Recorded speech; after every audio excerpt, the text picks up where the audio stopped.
चालाक किसान और चार चोर, मनोज की चित्रकथा है। एक और चित्र।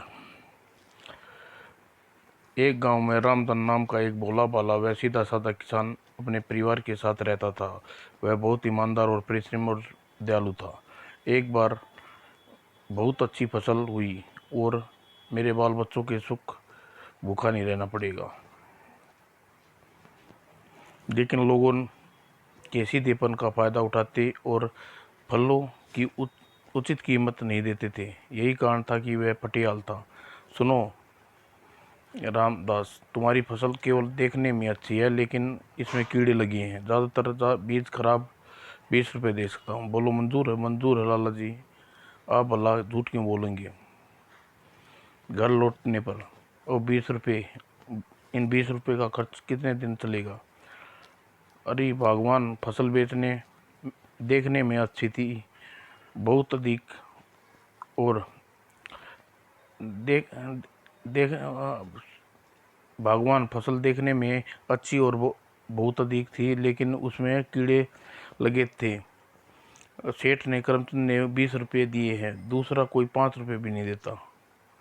बड़ी मुश्किल से वह अपने परिवार का गुजर बसर कर पाता, लेकिन उसे कभी कोई शिकायत नहीं थी। एक बार दशहरे के दिन रामदास दुर्गा माता के दर्शन करने गया, और माता इससे पहले दुर्गा माता की मूर्ति कभी नहीं देखी थी। दुर्गा माता के सुंदर मूर्ति देखकर, उसकी 10 भुजाएं देखकर आश्चर्यचकित हो उठा। उसने पहले माता दुर्गा को प्रणाम किया और भोलेपन से कहा, हे माँ दुर्गा, तुम्हारे ये 10 हाथों हैं। 10 हाथों में कितने न कितने हथियार हैं। यह बताओ, यदि तुम्हारे जुकाम हो जाए तो नाक बहने लगे तो तुम पूछोगी कैसे? दुर्गा माँ संवाद पर बोलेपन पर प्रसन्न हुई। तुरंत ही साक्षात रूप में सामने प्रकट हो गई और मुस्कुरा के बोली, सुनो राम प्रसाद, तब मैं एक हाथ तुम्हारे हथियार धरती पर रख दूंगी और नाक पोंछ लूंगी। अरे दुर्गा माँ तो बहुत चालाक निकली। आसानी से मेरे एक प्रश्न का हल कर दिया। यह सोचकर रामदास ने दूसरा सवाल किया, माँ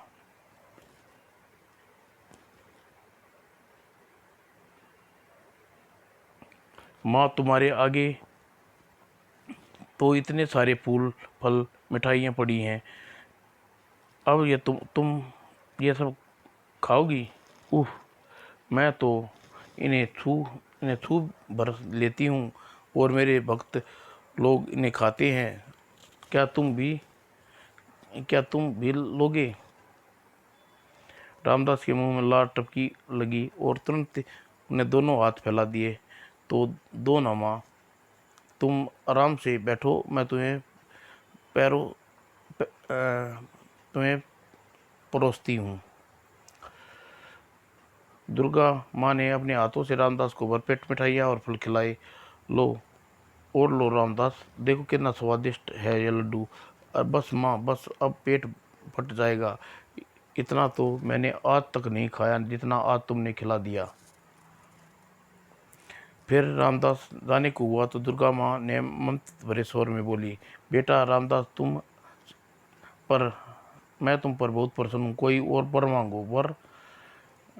हाँ बेटा, वर मांगो, तुम्हारी इच्छा पूर्ण करूँगी।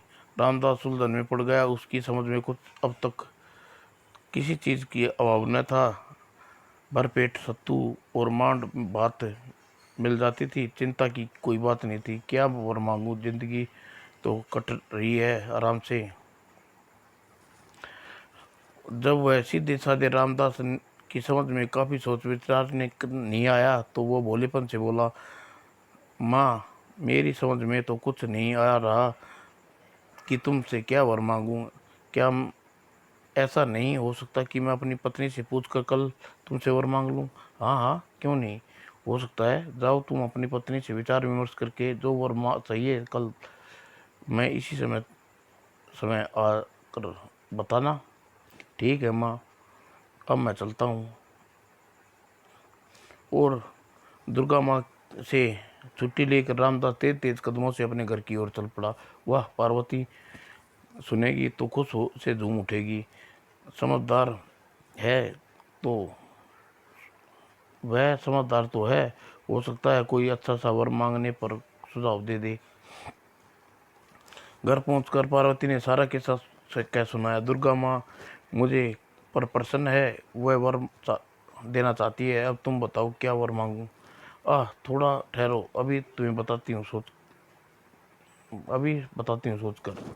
दुर्गा ने वर देना चाहती है, यह सुनकर पत्नी बहुत प्रसन्न हुई। सोचते विचारते के बाद वह बोली, अजी सुनो, मैंने सोच लिया है। सुख दुख भागने भगाने से हम परेशान हैं, इसलिए वो माँ से धन मांग लेना ताकि आराम से गुजर बसर हो सके। धन लेकिन धन मांग कर क्या होगा? धन तो आराम से चल घर तो आराम से चल रहा है। देखो सत्तू मांड भात खाकर कितना मोटे तगड़ा हो गया हूँ।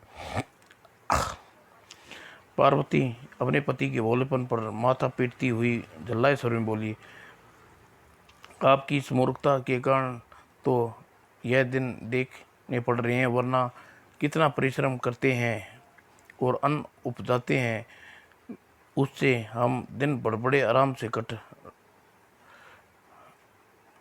उससे हमारे दिन बड़े आराम से कट रहे होते। अब भी अवसर है कि माँ से कल धन मांग लेना, वरना निर्धनता से जीवन भर पछताओगे। अच्छा भगवान, जैसा तुम कहती हो वैसा ही करूँगा। जाओ सो जाओ। वो दूसरे दिन वह निश्चित समय पर मंदिर में पहुंचा और देखते ही दुर्गा माँ पुन प्रकट हुई। प्रणाम माँ, आयुष्मान बेटा, तुम्हें अपनी पत्नी से विचार विमर्श तो कर लिया होगा, कहो क्या वर मांगना चाहते हो? लेकिन भोला बाला रामदास रात की बीतने से मंदिर तक पहुंचने के बीच अपनी पत्नी की बात भूल गया था। वर मांगने की बात सुनते ही उसे खोपड़ी खुजाने लगा। ओह, क्या क्या वर मांगने के लिए कहा था? पार्वती भूल गया। किस सोच में पड़ गए रामदास? जब काफी सोच विचार करने के पश्चात रामदास ने धन मांगने की बात ध्यान में आई तो वह लज्जित सा हो उठा। हे माँ दुर्गा, मैं बड़ा बेवकूफ़ हूँ, मुझे चालाक बना दो। अच्छा, अच्छी बात है, तुम चालाक हो जाओगे, पर क्या अपने लिए धन नहीं लोगे? अरे, धन का जिक्र सुनते ही रामदास चौंका और उछल पड़ा और व्याकुल स्वर में बोला, धन ही तो लेने आया था माँ, पर यहाँ आते आते भूल गया, अब क्या करूँ? तुम सचमुच बहुत भोले हो। जाओ, मैंने बुद्धि और साथ में तुम्हें धन भी दिया। अब माँ अंतर्धान हो गई और रामदास खुशी से लौट गया। और साल रामदास के खेत में खूब उपज हुई। खूब उपज है, अब हमारे पास धन का अभाव नहीं रहेगा। और नियमित समय पर फसल कटाई व सफाई करने के पश्चात रामदास अनाज मंडी में बैल पर लाद कर मंडी में पहुंचा। अरे वह देखो, मूर्ख रामदास अनाज लेकर आ रहा है। चलो रास्ते में सौदा कर लेता हूँ, लाभ आपस में बांट लेंगे। ठीक है, ठीक है। और रामदास सीधे भोलेपन का फायदा उठाने के लिए तुरंत ही पहले की तरह बहुत से व्यापारी ने उसे घेर लिया। अरे भाई रामदास, क्या लोगे इस अनाज का? अरे भाई ना, मैं तो ना खरीदूं, इस दानों में तो कोई जान ही नहीं है। हाँ भाई, पहले की तरह इसके कीड़े लगे हैं। परंतु माँ दुर्गा के वरदान से रामदास अब पहले जैसा मूर्ख नहीं रहा था। अतः व्यापारियों से चालाकी भापती देने लगी। ठहरिए सेठ जी, मेरे अनाज को सौदा हो चुका है। वह साढ़े पूरे 450 रुपये में। यदि आप में से कोई 500 रुपये दे तो इसे बेच सकता हूँ। वैसे ये अनाज 600 रुपये का है, सोच लीजिए क्या? रामदास की बातें सुनकर सभी सोच में पड़ गए। रामदास का कहना ठीक था ही था। वह पूरा अनाज 600 रुपये से ऊपर का था। अपनी दाल ने गलती देख रामदास का सबसे उत्तम किस्म का अनाज जानबूझ मजबूरन एक व्यापारी ने ऊंचे दाम देकर अनाज खरीदा। लो भाई 500 रुपये, ये मेरा अनाज हुआ। और इस तरह रामदास कुछ ही वर्षों में अपनी बुद्धिमानी और ढेर सारा धन एकत्रित कर लिया। कुछ धन पाकर उसने एक अच्छा सा घर बनवा लिया और फिर रामदास अपने परिवार से ज़िंदगी आराम से कटने लगी। उसे किसी चीज़ का अभाव नहीं था। लेकिन रामदास पहले की तरह अब नेक और मेहनत और दयालु लेकिन रामदास पहले की तरह अभी भी एक नेक, मेहनती और दयालु ही था। और रामदास के बढ़ते हुए धन गांव के चोर की नज़र पड़ गई। वह धन को उड़ाने की योजना बनाने लगे। दोनों भाई रामदास की अपनी तिजोरी में बहुत सारा धन जमा कर रखा है। सारा धन हमारे हाथ में लग जाए तो जीवन में आराम से कट जाए। अरे इसमें सोचने की क्या बात है। हम भी तैयार हैं। तो ठीक है, आज रात ही साफ करने की कोशिश करेंगे। तब चलो खा पी कर मौज लेते हैं। ठीक है। और रात को चारों चोर रामदास के घर पर पहुंचे और सेंध लगाने लगे। सेंध लगाकर जब वे घर के भीतर पहुंचे तो रामदास और उसकी अपनी तिजोरी के निकट चारपाई पर सोता दिखा। ओह, ये तो यहीं सोया पड़ा है। हमने तिजोरी तोड़ने की कोशिश की तो जाग जाएगा। हाँ चलो लौट चलें, फिर कभी मौका देखेंगे। फिर वे खामोशी से आए थे, उसी खामोशी से लौट पड़े। परंतु उस समय कमरे में आए थे, खामोशी से वापस लौट पड़े। परंतु जब से वह कमरे में गुजर रहे थे तो अनाज की बोरियों रखी थी। क्या विचार है दोस्तों, क्यों न आज इसी से काम चला लिया जाए। कहते तो ठीक हो, खाली हाथ लौटने से अच्छा है। तभी उसका एक साथी को सोचता हुआ बोला, लेकिन भाइयों, यह तो मैं सोच लो कि बड़ी बड़ी बोरियों को रखेंगे कहाँ। यदि रामदास पूरे गांव की तलाशी ली तो। अरे यार, तुम पूरे गावदी हो, भला घर में रखे की क्या जरूरत है। सीधा बाजार में ले चलेंगे और बेच डालेंगे। हाँ, यह विचार अच्छा है। तो फिर चलो उठाओ, एक एक बोरी से काम कुछ दिनों मौज करेंगे। और फिर चारों उनने एक एक बोरी अपने सिर पर रख ली और बाजार में चल पड़े। लेकिन उन चोरों की बात सुनकर बेखबर थे कि रामदास ने उसे सेंध लगा के घर में भीतर घुसते और अनाज की बोरियों को ले जाते देख लिया था। वह समय पर उसका चुपचाप पीछा करने लगा। ये अवश्य ही अनाज बाजार में बेचने ले जा रही है, घर में रखने की हिम्मत नहीं करेंगे। चलो यह भी अच्छा है, नहीं मज़ा चकाने की मुश्किल नहीं होगी। और बाजार में पहुँचते पहुँचते पौ फुट गई थी, अतः बाजार में चहलकदमी सी होने लगी। चलो यह अच्छा हुआ कि चहल पहल आरंभ हो गई है, मज़ा आएगा। और फिर रामदास ने देखा चारों एक दुकान के सामने पहुंच गए हैं और अनाज का मोल भाव करने वाले हैं। तो वह चिल्लाया, अरे भाइयों, कहाँ तक ढोए लिए जाओगे, थक गए होगे, बस यहीं बोरियां रख दो और जाओ। चारों ने जब पीछे मुड़कर देखा तो होश उड़ गए। बाप रे, मारे गए, यह तो कमबख्त यहाँ आ गया। दूसरे क्षण अनाज की बोरियां वहीं पटक कर भाग खड़े हुए। बेचारे घर तक पहुंचेंगे तो अधमरे हो जाएंगे। और चारों के नज़रों से ओझल होने के बाद रामदास ने दुकान पर उचित भाव कर चारों अनाज की बोरी बेच दी और रुपये लेकर खुशी खुशी वापस घर लौट गया। हार कर इस हार से चोर बुरी तरह चिढ़ गए। कमबख्त ने हमारी पूरी रात काली करवा दी। मेरा तो यही जी चाहता है कि जाकर अभी उसकी गर्दन मरोड़ दूं, बाकी दाने भी उसकी। मेरी पीठ दर्द हो रहा है। चिंता मत करो, इस बार हम उसके हाथों होने बर्बाद होने से नहीं बचेगा, हमारे हाथों बर्बाद होने से नहीं। और कुछ ही दिनों बाद चोरों ने फिर सेंध लगाने के लिए रामदास के घर में पहुंचे। ध्यान रखना, इस बार हमें खाली हाथ नहीं लौटना। चिंता मत करो, आज उसे कंगाल करके ही छोड़ेंगे। और लेकिन चोरों को सेंध लगाने की आवाज़ से एक कमरे में सोए रामदास की आंखें अब की बार फिर फुल खुल गई। ओह, आवाज़ कैसी, देखना चाहिए।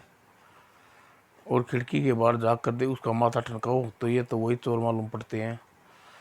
हाँ, इस बार चोरी के इरादे से आए हैं। ठीक है, इस बार ऐसा सजा चखाऊंगा कि ज़िंदगी भर याद रखेंगे। और फिर वह अपनी पत्नी को जगाया और जल्दी ही कुछ समझाने लगा। और फिर अच्छी तरह समझ गई थी। ये न भगवान, हाँ, अब तुम चिंता मत करो और लेट जाओ।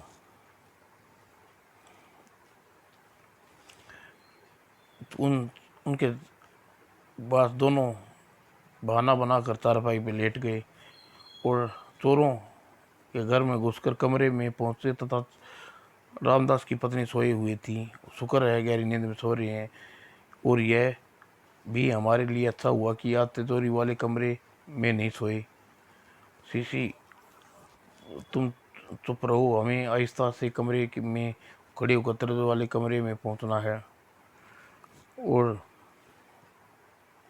लेकिन चोर जैसे ही वहाँ से होकर गुजरे, कमरे में जाने से पहले ही एक कदम रखा, रामदास की पत्नी की चीखती हुई उठ बैठी। ए जी, उठो उठो, उफ, जल्दी से छिप जाओ। चोर हड़बड़ाहट में तेजी से दरवाजे की ओट में छिप गए। रामदास ने आंखें मलता हुआ उठ बैठा, मानो वास्तव में पत्नी ने जगाया हो, वह जाग गया हो। क्या हुआ भगवान, तुम इतनी सुंदर सपन देख रहा था, तुमने चौपट कर दिया। अजी अभी अजी अजी चौपट हुआ है, लेकिन चौपट नहीं हुआ तो ज़रूर हो जाएगा। ये मेरा भयानक सपना देखकर सच हो गया तो। भयानक सपना कैसे भयानक सपना? अजी, मैंने सपने में देखा कुछ चोर हमारा सारा धन चुरा कर ले गए और हम बर्बाद हो गए। जल्दी ही तिजोरी का सारा धन निकाल कर कहीं और छिपा दो, कहीं वास्तव में चोर ना आ टपके। सुनकर रामदास हंसता हुआ बोला, अरे भगवान, तू चिंता मत कर, मैंने पहले ही इस तिजोरी का सारा धन जेवर निकाल कर बगीचे के कुएं में डाल दिए हैं। पता नहीं कब चोर आ टपके और चुरा कर ले जाएं।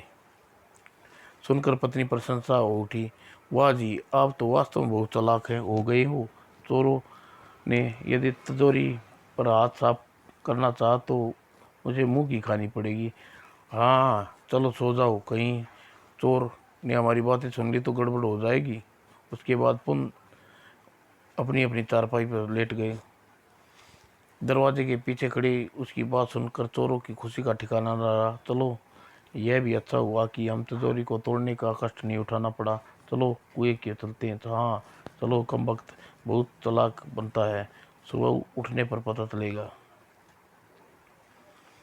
और वे चुपके चुपके घर के बाहर बाहर निकले और बरामदे पिछवाड़े में मौजूद कुएं के निकट पहुंच गए। चलो जल्दी से रस्सी निकालो, कुएं में उतरो। और वे कुएं में रस्सी लटका कर चारों एक एक करके कुएं में उतरने लगे।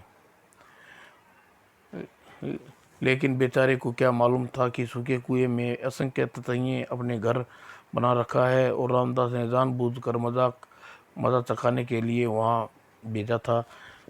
जैसे ये कुएं के भीतर उतरे, अपनी शांति भंग होते देख बड़े बड़े ततैये सैकड़ों की संख्या में लिपट गए अरे ओहो, अरे बचाओ, ओह मर गया। आई बड़ी मुश्किल से चारों कुएं से बाहर निकले और मैं सफल हुए, लेकिन तब तक ततैयों ने काट काट कर बुरा हाल कर दिया था। उस सुअर रामदास को मरवा दिया, आज कोई कसर नहीं छोड़ी। ओह मेरा मुंह, ओह सूज गया, ओह आज लेकिन जल्दी उसे बदला लूंगा। उसके बाद चुपचाप खिसकते कराते अपने अपने घर की राह पकड़ ली। जाते देख रामदास की पत्नी ने निश्चित की सांस ली। पाजी अब कई दिनों तक भूल नहीं पाएंगे ये सबक। हाँ चलो आराम कर से चलकर सो जाएं, कुछ दिनों बाद हमारे घर की रुख नहीं करेंगे। फिर कुछ दिन बाद जब चोरों की हालत कुछ ठीक हुई तो एक रात रामदास ने अपनी पिछली दोनों असफलताओं का बदला लेने के लिए घर गए और इस बार साथ में तेज हथियार भी लिए आए थे। सुनो, यदि आज रामदास कोई चालाकी दिखाई तो कोशिश की तो उसे ख़त्म करने में ज़रा भी नहीं हिचकेंगे। ठीक है ठीक है। लेकिन सतर्क रामदास इस बार अपने घर की छत पर था और दृष्टि से उन चोरों पर पड़ गई। उफ उफ, फिर आदम की, इस बार वे इरादे खतरनाक नजर आ रहे हैं। फिर वह जल्दी से सीढ़ी उतरने लगा। यदि इस समय मैं पड़ोसी को आवाज़ लगाने की कोशिश की तो हो सकता है उनके आने से पहले ही वह क्रोध में मार डाले। मुझे होशियारी से काम लेना होगा। नीचे पहुंचकर रामदास गहरी नींद में सोई अपनी पत्नी को जगाया। क्या बात है, तुम नींद खराब क्यों कर रही दीदी मेरी? एक चिंता ने मेरे एक चिंता के हमारे मेरी नींद नहीं आ रही। एक बात बताओ। इधर चोर तिजोरी वाले कमरे की ओर बढ़ रहे थे। उनकी आती हुई आवाज़ सुनकर ठिनक गए। अगर तुम्हें लड़का होगा तो उसका नाम नाम क्या रखोगी? ओह अभी भी दोनों जाग रहे हैं। सी सी चुप रहो, ध्यान से बात सुनो। उसका सुनो क्या बात कर रही है। रामदास ने बेतुके प्रश्न सुनकर नींद में मारी पत्नी चिल्लाकर बोली, उसका नाम तुम्हारा सर रखूंगी, लेकिन मेरे ने उसका नाम मानसिंह रखने की सोची है। बेचारी पत्नी कुछ नहीं समझी। वह उस उद्यम से बोली, ठीक है मानसिंह ही रख लेना, अब तो सो जाओ। सोऊं कैसे भगवान, अभी तो मैंने दूसरे लड़के का नाम सोचना है। अच्छा तुम बताओ क्या रखोगी दूसरे लड़के का नाम? पत्नी फिर चिल्ला उठी, उसका नाम मैं चोर रख लेना। वह क्या नाम सुझाया है?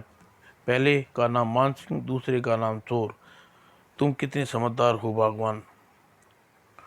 फिर रामदास प्रशंसा भरे स्वर में आगे बोला, अच्छा एक बात बताओ भगवान, यदि किसी समय समय वे बाहर चले जाएं और चोर घर पे घुसाएं तो तुम क्या करोगी? तब तुम दौड़कर उनसे बुला लाना।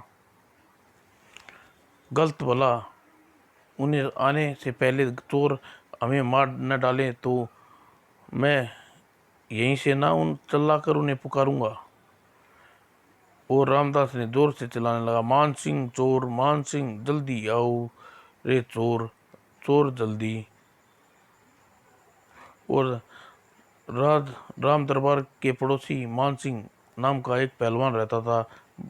आवाज़ सुनकर उसकी नींद टूट गई। मान सिंह चोर, मान सिंह चोर।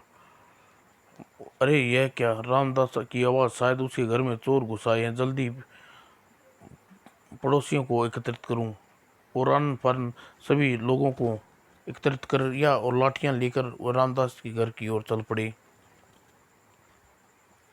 उधर रामदास गला फाड़कर चिल्ला रहा था। उसकी पत्नी की समझ में कुछ नहीं आया तो वो चुप कराने की कोशिश की। गला फाड़ते ही रहोगे या चुप भी होगे? तुम्हारी चीख सुनकर सारे पड़ोसी इकट्ठा हो जाएंगे। भगवान आखिर क्या हो गया तुम्हें? मान सिंह चोर, मान सिंह। और पहले तो चोरों की समझ में कुछ नहीं आया, लेकिन जल्दी ही उसकी पत्नी की बात सुनकर वे पूरी तरह चौंक गई। भैया, रामदास की पत्नी ठीक कह रही है, यदि यह पागल इसी तरह चीखता रहा तो सचमुच लोग यहाँ आ जाएंगे और हमें घेर लेंगे। तुम ठीक कहते हो, चलो पहले इसी का मुंह बंद करें। लेकिन तब तक रामदास का मुंह बंद करने की चारों को बहुत देर हो चुकी थी, क्योंकि पहले ही मान सिंह बहुत से लोग वहाँ पहुँच गए थे। अरे चोर, मारो मारो, बाप रे, मारे गए। और फिर इससे पहले कि वे चारों संभल पाते, भीड़ उन पर टूट पड़ी। अरे वाह वाह, तोड़ डाला हाथ पसली, ओह। चारों चोर की हिम्मत, चारों किसी की चोरी करने की हिम्मत नहीं न करें। और इसे तरह रामदास ने चालाकी से केवल चारों चोर पकड़े गए, बल्कि उन्हें जेल की हवा भी खानी। भैया, मैं तो कभी रामदास के घर चोरी करने का नाम नहीं लूँगा, और मैं उसके घर की तरफ गांव में भी नहीं जाऊँगा। सुनो भैया, जिस पिटाई के बाद मैंने चोरी करने का प्रण किया है, मैंने चोरी न करने का प्रण किया है, मैंने भी कान पकड़ता हूँ। और जब गांव वाले रामदास के चारों की कहानी सुनाई तो हंसते हंसते लोटपोट हो गया। पर अब उसकी बुद्धिमान और चालाकी बुरी बुरी प्रशंसा कर ली। वाह वाह राम, तुम्हारा तुम्हारा जवाब नहीं रामदास। बेशक पूरे गांव में तुम्हें चालाक कोई नहीं है। अब बेचारे चोर डाकू तुम्हारे घर पे कभी इस गांव का भी रुख नहीं करेंगे। समय बीतने के साथ साथ एक दिन रामदास अपने गांव नहीं, पूरे जिले का सबसे धनवान व्यक्ति, बुद्धिमान बन गया। उसने परिवार के आरामदेह जीवन निर्मित करने लगा, और तब वह परिश्रम, ईमानदार और दयालु था। धन्यवाद। दो ठग। एक बार एक ठग शहर एक एक बार एक ठग शहर के लोगों को ठग कर वापस अपने गांव लौट रहा था। ठगा हुआ धन उसकी घोड़ा गाड़ी में एक बोरे में भरा था। वह बहुत प्रसन्न था। अब मेरे पास इतनी दौलत है कि बीवी बच्चे किसी चीज़ की कमी नहीं रहेगी, और जब मुझे बरसों तक अपनी जान जोखिम में नहीं डालनी पड़ेगी। साथ ही मैं अपने दुश्मन नगदी लाल को भी नीचा दिखाने का मौका मिलेगा। तभी उसकी दृष्टि एक व्यक्ति पर पड़ी। अरे, यह तो नगदी लाल है मालूम पड़ता है। यदि मेरी दौलत की भनक लग गई तो वह जरूर मुझे बेवकूफ़ बनाने की कोशिश करेगा। खैर, कोई बात नहीं, मेरा दिल भी उदारी लाल है। देखता हूँ वह इस बार मुझे कैसे मूर्ख बनाता है। वह व्यक्ति उस ठग के वह व्यक्ति भी एक ठग था। उसका नाम नगदी लाल था। वह उदारी लाल यानी घोड़े वाले ठग गांव में ही रहता था। एक दूसरे को अच्छी तरह से परिचित थे, लेकिन भीतर ही भीतर एक दूसरे से कट्टर दुश्मन थे। ओह, यह तो उदारी लाल है, लगता है शहर से काफ़ी हाथ मार कर आ रहा है। दोनों एक दूसरे से निकट पहुंचे। अरे भाई उदारी लाल, कहाँ जा रहे हो? काफ़ी प्रसन्न लगते हो, लगता है शहर में काफ़ी तगड़ा हाथ मार कर आए हो।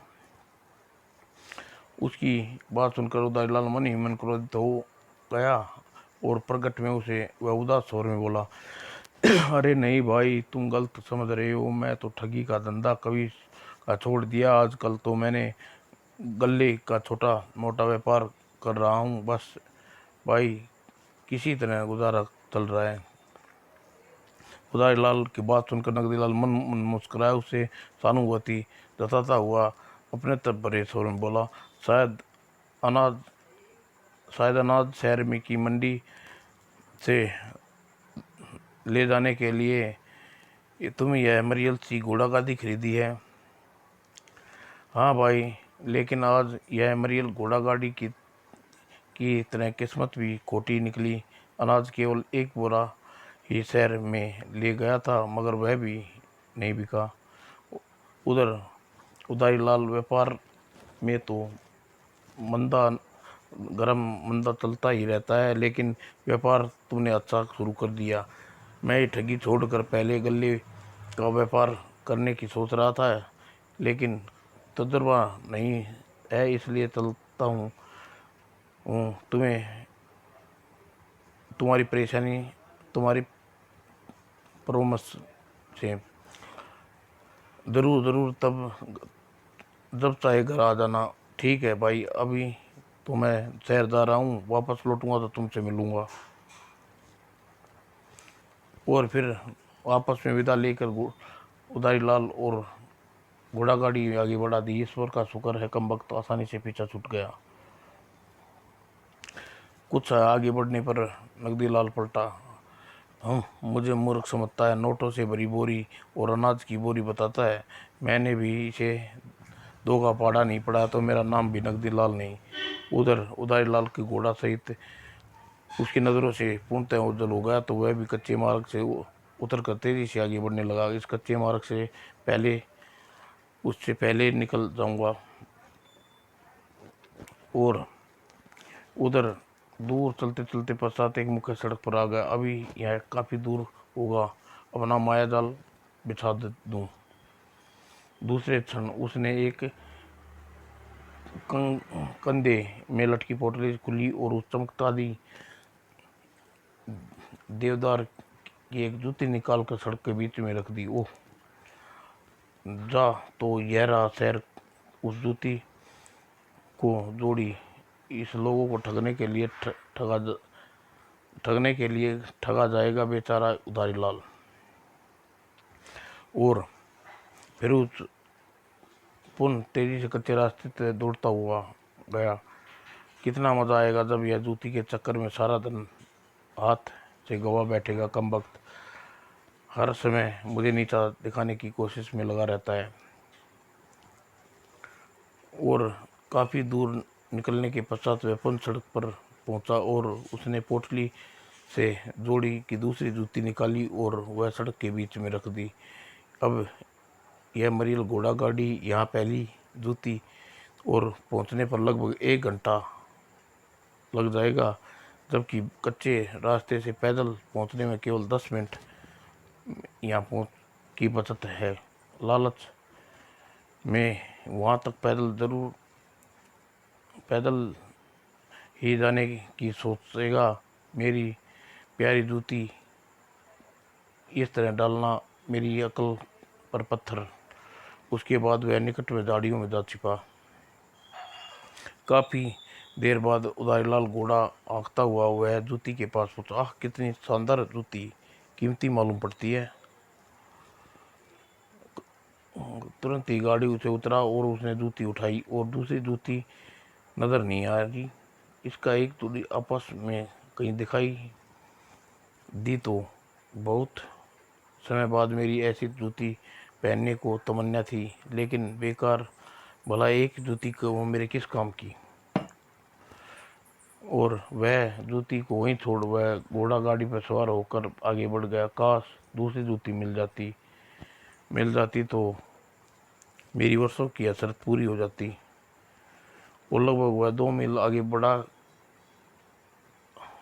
आगे बढ़ने पर उसे सड़क के बीच दूसरी जूती चमकती दिखाई दी। ओह, यह एक और जूती।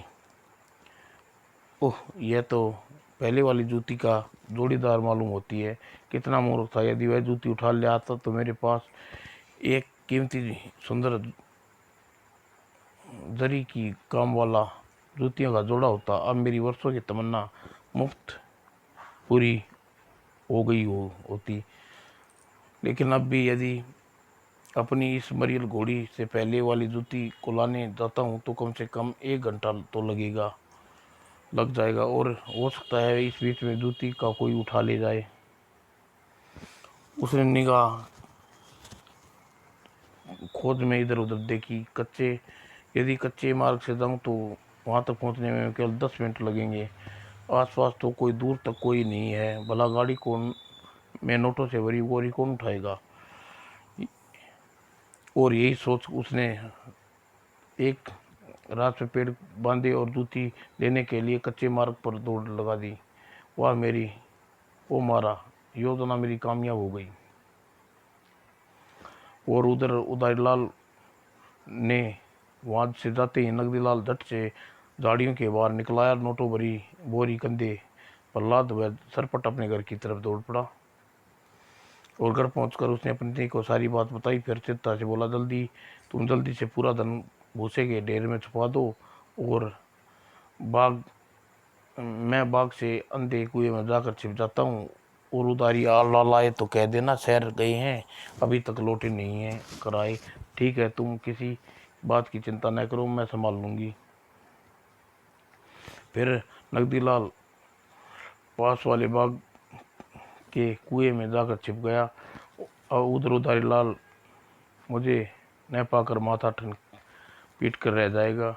और जब उधर उधारी लाल जूती लेकर वापस लौटा तो गाड़ी पर नोटों की भरी गायब देखकर एक बार की तो होश गस खा कर गया। हाय, मेरी नोट भरी बोरी कहाँ गई? और लेकिन सिर दी जरूर यह चक्र नगदी लाल का है, वह चलाया हुआ लगता है। मेरी नोटों की बोरी हड़प करने के लिए यह जूती कच्चे मार्ग से होकर वो सड़क पर रखी होगी। मुझे तुरंत ही उसके घर की ओर चलना चाहिए। यह सोच घोड़ा गाड़ी सवार घर की ओर चल पड़ा। बचकर बचकर कहाँ जाएगा? मैंने उसे 4 का पहाड़ा न पढ़ाया तो मेरा नाम उधारी लाल नहीं। जैसे ही वह मरियल सा घोड़े पर उसके साथ शाम को नगदी लाल के घर पर घोड़ा गाड़ी के साथ शाम तक नगदी लाल के घर पर पहुंचा। नगदी लाल की पत्नी दरवाजे पर खड़ी थी। नगदी लाल कहाँ है भाभी? मुझे उससे व्यापार के सिलसिले में बात करनी है। लेकिन वे तो शहर गए हैं भैया। उधारी लाल समझते देर न लगी। नगदी लाल की पत्नी साफ झूठ बोल रही है। मक्कार की औरत साफ झूठ बोल रही है। जरूर वह यहीं कहीं होगा। क्या करूं? इसे सच उगलवाना भी आसान काम नहीं है। खैर, कब तक छिपा रहेगा? कभी न कभी तो सामने आएगा, फिर देख लूंगा। और उधारी लाल मन मसोर कर चुपचाप घर लौट गया। और नगदी लाल की पत्नी रोटियां पकाकर एक पोटली में बांध कर बाग के कुएं की ओर चल दी। इस समय आसपास कोई नहीं है। चलकर उन्हें रोटी खिलाऊं, बहुत भूख लगी होगी। और कुएं के निकट पहुंचकर उसने रोटी की पोटली रस्सी में बांधकर कुएं के भीतर लटका दी और धीरे से बोली, रोटियां ले आई जी। और अपनी पत्नी की आवाज़ पहचान कर नगदी लाल झट से पोटली खोल ली। ठीक समय पर रोटी लाई। बड़ी जोर से भूख लगी थी। और कुछ देर में रात बीत जाने पर अपनी पत्नी के साथ निश्चित लौट जाऊंगा। और इसी तरह कुछ दिन बीत गए। नगदी उसकी पत्नी रोज रोटियां पहुंचा देती और नगदी लाल मजे से रोटियां खाकर कुएं में छिपा रहता। और उधारी लाल सवेरे नगदी लाल के घर आता और उसकी पत्नी नगदी लाल से पूछता। वो सदा एक ही उत्तर मिलता, अभी तक नहीं लौटा भैया, मुझे तो समय उसके बारे में चिंता हो रही हो। और उधारी निराशा होकर लौट जाता। एक दिन वह उधारी दोपहर को नगदी के घर पर बाहर उसे नगदी की पत्नी की पोटली लिए हाथ में एक तरफ जाती दिखाई दी। यह मक्कार औरत हाथ में रोटियों की पोटली ये कहाँ जा रही है, देखना चाहिए। और उधारी चुपचाप उसके पीछे चला। यह तो बाग के भीतर कहीं, नगदी यहीं तो नहीं छिपा। और उधर उधारी की बाग में प्रविष्ट होकर नगदी की पत्नी कुएं में बढ़ती देखा। झट से पेड़ पर चढ़ गया। अब पेड़ से देखता हूँ औरत कहाँ क्या करने आई है और क्या करती है। और नगदी की पत्नी कुएं पर रस्सी लटकाई और रोज की तरह, रोटी ले आई हूँ जी। और नगदी ने पहले की तरह ही रस्सी रोटियां निकाल ली और पत्नी वापस लौट गई। तो यह बात है, धुर्त यहाँ कुएं में छिपा है, इसे मजा चखाता हूँ उसे। और दूसरे दिन उधारी जब सूखी रोटियां लेकर बाग के कुएं के पहुंचा। अब आएगा मजा। और उसने पोटली की रस्सी कुएं में भीतर लटकाई और नगदी की पत्नी की आवाज निकालती बोले, रोटी ले आई जी। और नगदी तुरंत ही पोटली की रस्सी खोल कर पोटली सूखी रोटियां देखकर क्रोध से चिल्लाया, अरे कम वक्त, आज सूखी रोटियां क्यों लाई है? क्या देसी की काकाल पड़ गया है? उधारी स्त्री आवाज़ में कहा।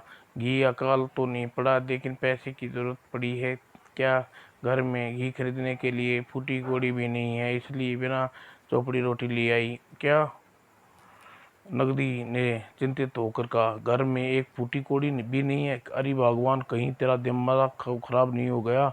अभी तो मैंने इतना सारा धन ला कर दिया था, उसका क्या हुआ? क्या वह नोटों की बोरी में आग लग गई? नोटों की बोरी। उधारी लाल की आंखें प्रसन्नता से चमक गई और मन में प्रशंसा दबाए हुए उसने स्त्री की आवाज में, ओह, लेकिन वह भला भूल गई थी, तुम्हारे उसे कहाँ छुपा रखा है? भारी भगवान, मैंने कहने पर तुम्हें वो भूसे के ढेर में रखने को कहा था। ओ हाँ हाँ, याद आ गया, सच। तो बोरे के बारे में भूल ही गई थी। अच्छा, अब आप जाती हूँ, कल से फिर चपड़ी रोटियां लेकर आऊंगी, कहकर उधारीलाल वहां से खिसक गया। और थोड़ी देर बाद नगद की पत्नी आई और कुएं में रस्सी डालते हुए पहले की तरह रोटी लेकर आवाज में पत्नी की आवाज़ सुनकर छिपा। नगदीलाल चौंका और उछल पड़ा। अजी, आज क्या वास्तव में मेरी तेरी याददाश्त कमज़ोर हो गई है? अभी तूने मुझे रोटियां दे गई थी और दोबारा देने आ गई। क्या कहते हो जी? मैं तो पहली बार रोटी लेकर आई हूँ। क्या? एक क्षण में विचार में आते ही वह चौंका। अरे, तो वह रोटियां खा चुका था, जल्दी बाहर निकला। नगदी की पत्नी रस्सी खींचकर बाहर निकाला और बाहर निकलकर नगदी घर की तरफ दौड़ा। अरे, क्या हुआ? कुछ बताओ भी। बोल मत, चुपचाप मेरे पीछे चल। मुझे लगता है सारा गुड़ गोबर हो गया है।